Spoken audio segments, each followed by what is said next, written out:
Otherworldly Evil Monarch. Bab 117. Judul, Kehidupan Tidak Berjalan Terbalik.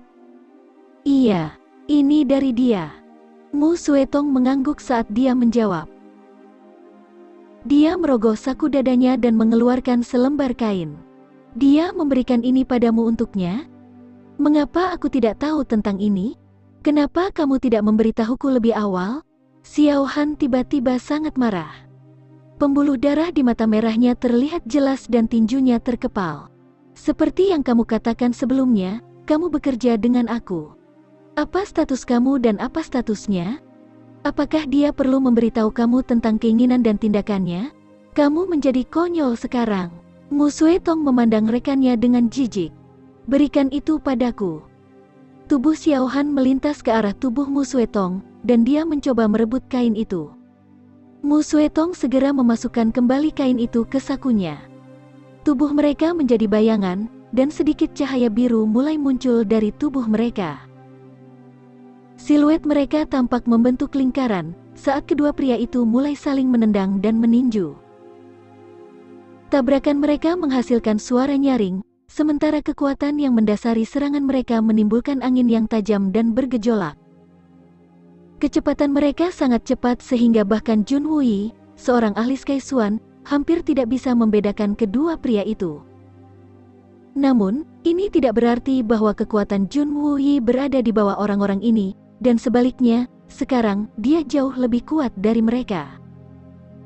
Adapun mengapa dia tidak dapat dengan jelas melihat gerakan mereka, dia telah menjadi lumpuh selama dekade terakhir dan hanya mencapai level Sky Xuan karena 5 ramuan yang dijiwai ke dalam tubuhnya, dan itu akan memakan waktu beberapa saat sebelum kekuatan Sky Xuan-nya mencapai stabilitas. Adapun Jun Mo Xie, meskipun kekuatannya jauh lebih rendah dari kedua pria itu, penglihatannya cukup tajam untuk membedakan gerakan mereka dengan jelas. Dia dapat dengan mudah mengatakan bahwa meskipun Xiao Han adalah seorang ahli Sky Xuan, kekuatannya cukup rendah dari Mu Suetong, dan jika yang terakhir memiliki keraguan terhadap temannya, maka Xiao Han pasti sudah mati. Tapi meski begitu, bang, Xiao Han dikirim terbang ke udara. Dia batuk dan tersedak di udara, dan mengeluarkan sedikit darah. Dia mendarat di kakinya, dan dalam beberapa lompatan, menjauhkan dirinya dari yang lain, tapi suara yang dipenuhi kebencian terdengar dari kejauhan. Mu Suetong, aku akan mengingat ini, dan kamu akan membayarnya nanti. Jun Wuyi, aku akan membunuhmu. Asap dan debu menghilang menampakkan sosok berpakaian putih Mu Suetong, berdiri dengan tenang, tapi menatap Jun Mo Xie dengan cara yang aneh. Dia tiba-tiba tertawa.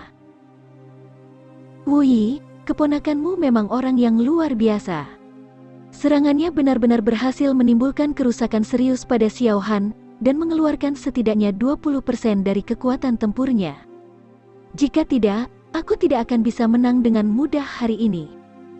Seandainya aku tidak melihatnya beraksi secara langsung, aku tidak akan pernah percaya bahwa seorang anak lelaki yang bahkan belum mencapai level Silver Xuan dapat melukai seorang ahli Sky Xuan dalam pertempuran. Jun Mo Xie dengan rendah hati tersenyum dan berkata, Aku percaya bahwa sekali seseorang terluka dengan cara itu, penurunan kemampuan tempur hanyalah efek samping yang alami. Namun, aku beruntung, karena dia menganggap aku sebagai semut, dan lupa bahwa semut bisa menyengat. Kalau tidak, aku tidak akan bisa melukainya. Mu Suetong tersenyum. Mungkin itulah alasannya. Aku belum pernah melihat dia berjuang seperti ini dalam persahabatan kita selama lebih dari 10 tahun, dan aku juga tidak pernah bisa menggulingkannya dengan mudah. Lucu bahwa pertama kali ini terjadi adalah hari pertama aku bertemu denganmu, kan? Jun Mo Xie terkekeh. Itu karena dia tidak pernah meremehkanmu, tapi dia pikir aku terlalu kecil dan lemah untuk menyakitinya. Mu Suetong menatapnya dalam-dalam dan berkata dengan serius, Yah, kurasa begitu. Tapi sekarang aku tahu bahwa bahkan orang yang lemah pun bisa sangat berbahaya, dan aku akan ingat untuk tidak mengabaikan kemampuan kamu. Jun Mo Xie tersenyum tapi memutuskan untuk tidak mengomentarinya dan berkata, Ini. Aku yakin paman ketigaku telah menunggu dengan sangat cemas. Mu Suetong tertawa, Lalu dia mengeluarkan kain dari saku dadanya sekali lagi dan menyerahkannya kepada Jun Wuyi. Tubuh Jun Wuyi sedikit gemetar sementara tangannya dengan erat mencengkeram pegangan kursi rodanya. Lantai kayu rosewood mengeluarkan suara klik saat dia perlahan mengulurkan tangannya dan mengambil kain kecil itu. Dia memegangnya dengan lembut tapi kuat dengan kedua tangan seolah-olah memegang harta yang sangat berharga dan rapuh di tangannya. Mu Suetong memandang Jun Wuyi, menundukkan kepalanya dan berkata, "Nona telah menunggumu selama ini." Jun Wuyi tiba-tiba melihat ke atas. "Apakah kamu mengatakan bahwa dia?" Mu Suetong mengangguk dengan sedih. "Nona masih merindukanmu." Wajah Jun Wuyi agak emosional sementara matanya berkilauan, tangannya yang gemetar perlahan dan hati-hati membuka kain itu, lapis demi lapis, karena dia takut mengganggu isinya. Kain kecil itu perlahan terbuka menjadi sapu tangan. Beberapa helai rambut hitam legam tergeletak di tengahnya. Sulaman halus di salah satu sudut sapu tangan berbunyi, "Aku belum pernah menghabiskan rambutku selama 10 tahun, dan setiap malam aku melihat ke bulan dan berharap untuk datang ke Tian Siang, tetapi aku tahu bahwa hidup tidak berjalan terbalik." Tubuh Jun Wuyi gemetar seperti daun kering yang bergetar tertiup angin, dan perlahan, dia menurunkan wajahnya dan menempelkannya ke sapu tangan.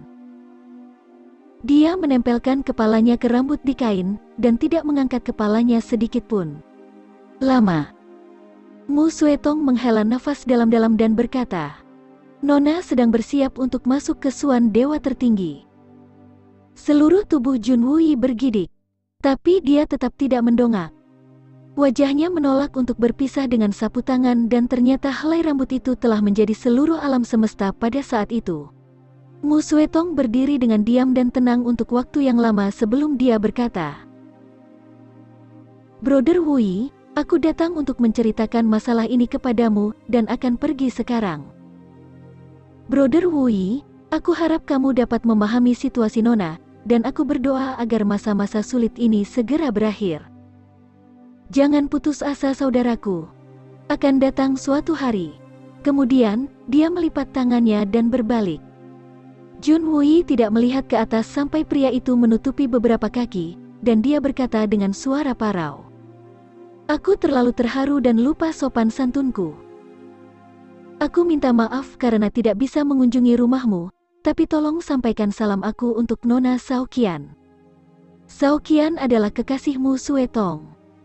Mu Suetong tidak berbalik, tapi tersenyum sambil berkata, "Sao Qian sekarang adalah saudara ipar kamu, saat aku mengunjungi kamu lagi, aku akan membawanya." Kata-kata Jun Wuyi tulus dan jujur. "Selamat." Mu Suetong tersenyum, cahaya biru cerah melintas dari tubuhnya, yang diikuti oleh angin musim gugur yang dingin, dan seperti daun, tubuhnya dengan lembut melayang pergi, dan segera menghilang ke cakrawala yang tak terbatas.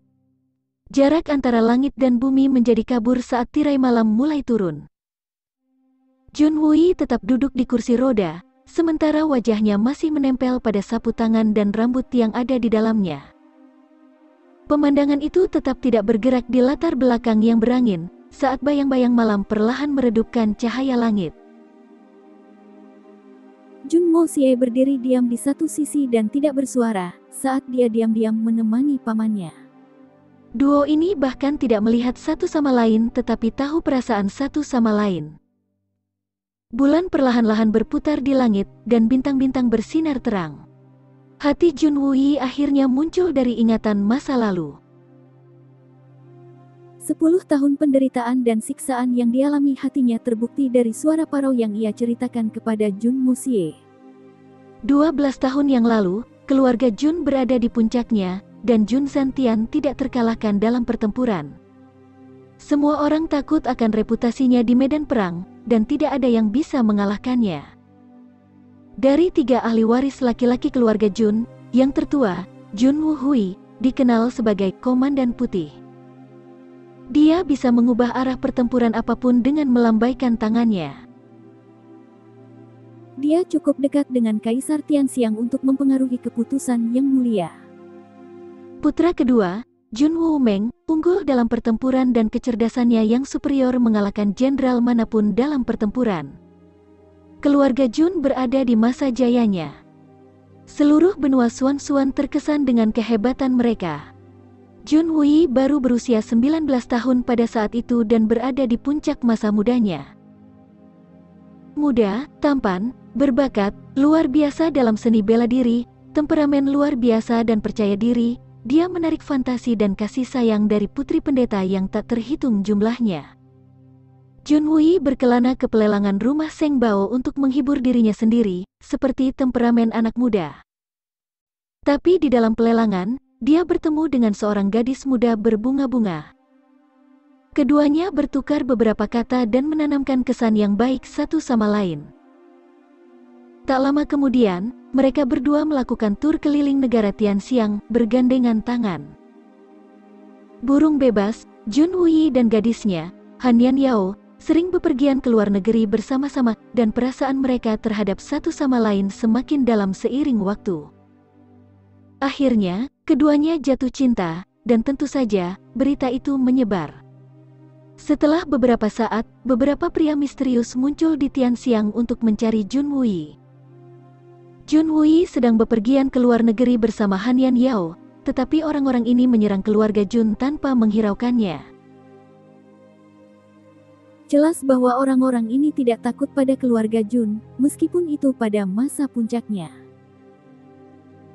Keluarga Jun menderita kerugian besar dalam pertempuran berikutnya. Orang-orang ini membunuh beberapa ahli keluarga Jun karena tidak satu pun dari orang-orang misterius ini berada di bawah level Earth Xuan. Selain itu, selusin pria ini memiliki beberapa trik di lengan baju mereka. Jun Hui jelas sangat terkejut saat mengetahui tentang kejadian itu sekembalinya. Gadis itu, Han Yan Yao, menjelaskan kepada Jun Hui bahwa kejadian ini disebabkan oleh pendahulunya. Dia berasal dari tempat misterius, dan keluarganya paling tepat digambarkan sebagai salah satu keluarga paling kuat dan rahasia di dunia ini, dan mungkin organisasi paling misterius. Blizzard Silver City. Klan Han dari kota perak badai salju. Blizzard Silver City. Ini, satu nama, cukup misterius untuk mengintimidasi siapapun. Akumulasi ribuan tahun telah menjadikannya kekuatan yang tangguh. Dan rumah Seng Bao hanyalah anak grup Blizzard Silver City. Yang disebut rumah Seng Bao hanyalah agennya, dan Blizzard Silver City adalah tuan yang sebenarnya, dan mereka hanya diberi sisa makanan. Artinya, begitu Blizzard Silver City membuang sesuatu, barang itu akan diserahkan ke rumah Seng Bao untuk dilelang, dan bahkan barang-barang ini mendapatkan harga yang luar biasa. Rumah Seng Bao akan menjual barang-barang ini dengan harga yang sangat besar, dan akan menggunakan uang ini untuk membeli beberapa barang yang lebih fantastis dari Blizzard Silver City. Apakah itu teknik abadi biasa, atau keterampilan bela diri yang meningkatkan kekuatan, atau jenis Swan Beast dan yang langka, dapat dikatakan bahwa semua item ini sangat langka di dunia manusia, dan sangat sulit diperoleh, tetapi Seng Rumah Bao bisa mendapatkannya dari Blizzard Silver City, dan bersedia membayar berapapun harganya. Han Yan Yao adalah putri Han Zan, penguasa Blizzard Silver City. Tentu saja, asal-usul Han Yan Yao tidak selalu buruk, bahkan jika Han Yan Yao adalah putri dari Master Blizzard Silver City, Jun Hui juga merupakan putra dari keluarga Jun. Keluarga Jun tidak sebanding dengan Blizzard Silver City tetapi masih merupakan kekuatan super dalam kemampuannya sendiri. Tapi masalah terbesarnya adalah Han Yan Yao sudah bertunangan dengan tetua paling berpengaruh di Blizzard Silver City, cucu Xiao Hui Feng, Xiao Han, dan keduanya akan menikah setelah mencapai usia yang sesuai. Setelah mereka berdua kembali, mereka mencoba untuk tetap bersama, tetapi keluarga Xiao mengancam akan menjungkir balikan kehidupan keluarga Jun. Han Yan Yao dengan enggan setuju untuk kembali ke Blizzard Silver City, dan begitu dia pergi, dia tidak pernah kembali.